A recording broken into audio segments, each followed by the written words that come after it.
everyone. Happy Monday. Good morning, good afternoon, depending where you are. As you know, Rachel and I, take requests. Anything you guys want to chat about, anything you guys want more information about, any poses, breakdown, transitions, any of that kind of fun stuff that you're like, want more information or unclear, anything like that, that we can help you clear that out to make your practice more efficient for you, a little bit easier, please tell us. This week, I got a request from one of my students and challenge participant. She asked about a little bit more information on down dog split. So I'm going to show you a few variations of down dog split and what it could look like. There's different ways to play with it.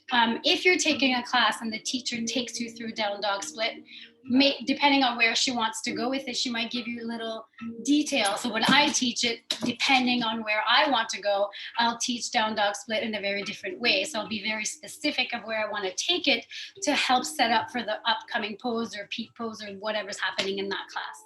But ideally, it's the same setup as if you would have your typical down dog. So that same alignment from the upper body, hands, palms, elbows, shoulders, widening of the back, obviously keeping the shoulders away from the ears, sit bones reach up, back body reaches down.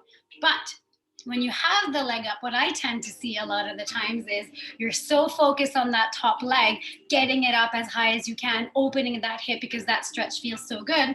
So let's say you open through the right side, I see a lot of like falling and collapsing within the left. So the shoulder is going to collapse, the elbow may bend.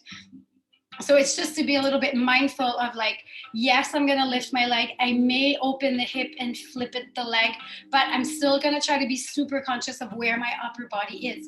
All 10 fingertips still pressing down, palms still pressing down, lengthening through the elbows, hugging in. So yes, there's certain times that you want that leg and you want that deep opening and that deep stretch. Or sometimes it's very specific and very aligned and you want shoulders, rib cage, hips stacked and the leg and the hip to stay close. So I'm just going to back up and give you a few little examples of where you can take it. But it's really not that tricky. Sorry if pardon the noise if you hear anything, I'm in my house. It's not that tricky when you think about it. It's literally your standard down dog, one leg up, depending how you want to play with it, depending where you want to take it. So let's say example, this morning, I was teaching down dog split in my class, but I wanted to teach it in a way that it was very, very linear and very in like that straight line, everything close to the ground.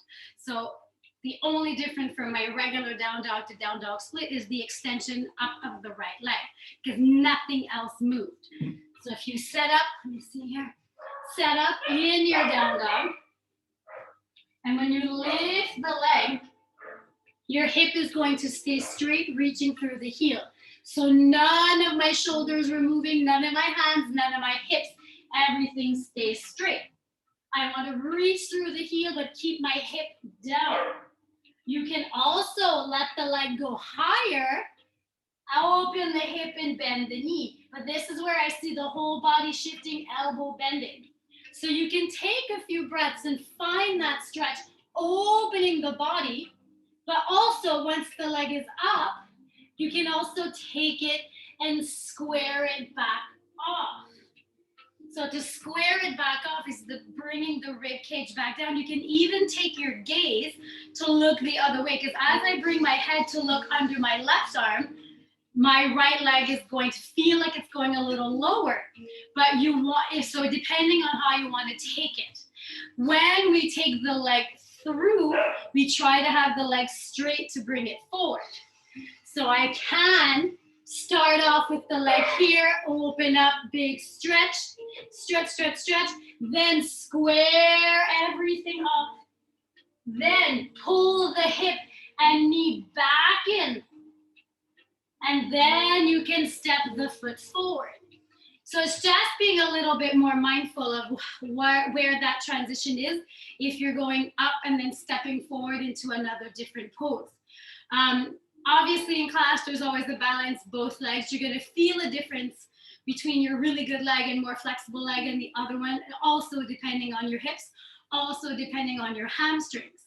So down dog split, is a lot of people's favorite because it feels amazing. But just play with it. So just don't let the whole body, I guess the one thing I guess I could say is just don't let the whole body come out of control with that leg. As much as it feels good to be in that stretch. Try to focus, yes, on the leg that's up, but keep in mind the upper body and keep that connection there and play with that. So I hope that helped. I didn't do the other leg, but that's totally fine. If you have any other questions or feedback or anything else you want breaking down, please don't hesitate. See you soon.